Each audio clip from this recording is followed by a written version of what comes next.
aku nggak sering banget di depan layar, tapi sebenarnya di balik layar aku mengerjakan berbagai macam hal.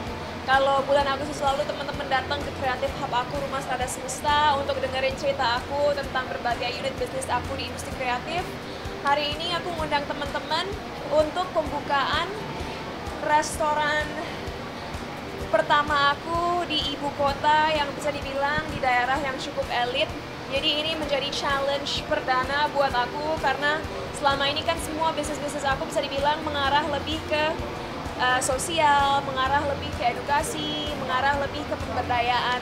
Ya jadi dari kecil untuk yang nggak tahu kan aku tinggalnya di hotel ya karena papa aku memang kerja di perhotelan sampai aku umur 12 tahun kira-kira aku hidupnya di hotel bintang 5 karena sebagai GM hotel memang biasanya mereka tinggalnya di hotel tersebut.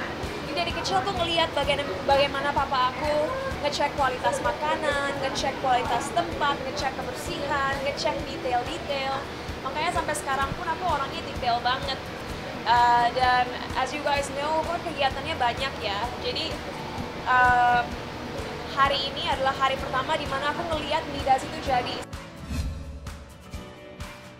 Generasi sekarang suka lupa bahwa untuk jadi orang yang sukses, untuk jadi orang yang terkenal, itu tuh nggak instan. Dan butuh kerja keras. Banyak teman-teman, banyak artis-artis yang kalian mungkin tonton, mau itu Raffi, mau itu Atta, mau itu Baim Wong, itu kan bisa dibilang nama-nama terbesar di dunia YouTube, di dunia entertainment kita. Mereka semua tahu kerja keras banget. Untuk bisa menjadi influential seperti sekarang, mereka nggak hanya rebahan dan tunggu kebanjiran rezeki. Aku orang yang suka tantangan. Aku orang yang nggak bisa hanya duduk, diem, dan santai.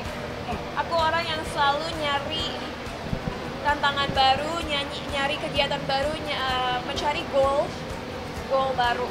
Kalau aku masih bisa punya kapasitas untuk membagi pikiran, ngebagi tenaga, untuk melakukan berbagai macam hal, apalagi kalau itu bisa membawa kebahagiaan untuk banyak orang, why not? Gitu.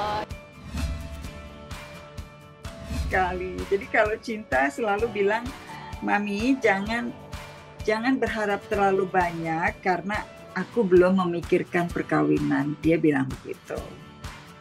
Jadi bagus kan? Vasco belum memikirkan perkawinan, Cinta belum memikirkan perkawinan. Jadi bagus biar mereka dengan karirnya masing-masing, tapi mereka bahagia gitu. Mereka saling memberi semangat. Jadi bagus. Vasco jadi semangat kerjanya, Cinta jadi semangat kerjanya gitu kan. Mereka bahagia, tapi kalau soal jodoh itu di tangan Tuhan. Jadi saya nggak khawatir gitu. Dan Vasco juga masih muda, dia masih belum memikirkan untuk menikah. Kalau Vasco baru 23 tahun kalau nggak salah, dia sama sekali belum memikirkan untuk menikah. Dan buat saya nggak jadi masalah. Buat saya tidak masalah kalau memang dia pacaran sama Vasco, bahagia dengan Vasco, nggak masalah sama sekali gitu. Karena Vasco juga kan muslim, dia tahu jodoh itu di tangan Tuhan. Jadi mau seperti apapun, kalau nggak jodoh tidak akan jadi, dan kalau jodoh akan jadi. Jadi kalau saya sama Vasco sering ngobrol, nggak masalah gitu. Tapi yang menurut saya dia anaknya baik, ganteng, sopan,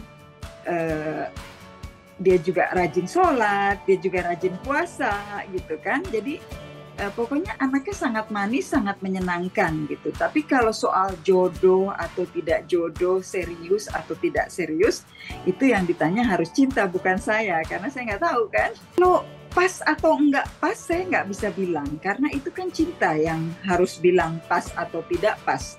Kalau saya sih biasa aja ya, saya nggak takut jadi perawan tua atau takut nggak menikah, takut ketuaan buat punya anak. Buat saya itu sudah lewat gitu.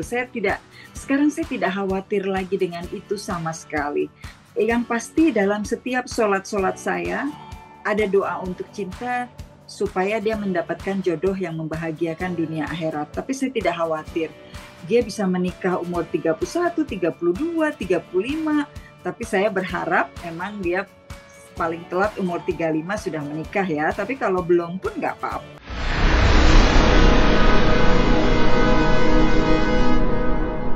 Jadi jangan lupa untuk subscribe Cumi Cumi. Ditekan ya tombol lonceng merahnya.